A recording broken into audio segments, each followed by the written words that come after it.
الله رمى يا صاحب الزمان.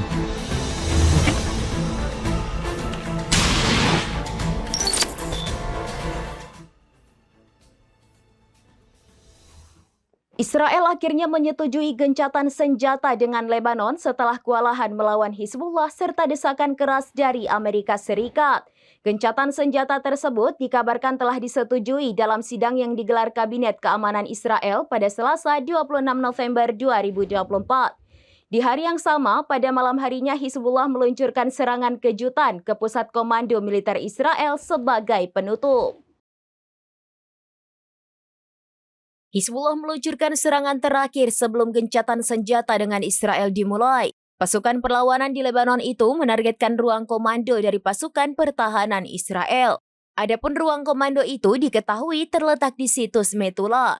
Detik-detik penyerangan tersebut diunggah Hizbullah melalui Telegram pada Selasa 26 November malam.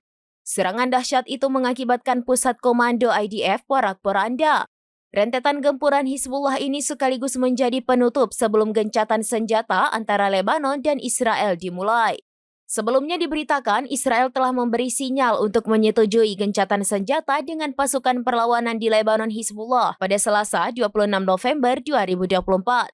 Adapun gencatan senjata ini diketahui merupakan usulan dari Amerika Serikat. Kabinet Keamanan Israel diperkirakan telah melakukan sidang pada Selasa 26 November malam. Tujuannya untuk membahas teks gencatan senjata yang dipimpin langsung oleh Perdana Menteri Israel Benjamin Netanyahu.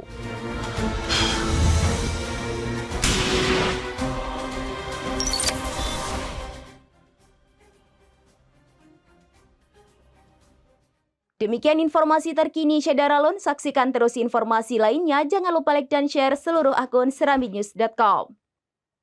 Download Tribun X sekarang. Menghadirkan lokal menjadi Indonesia.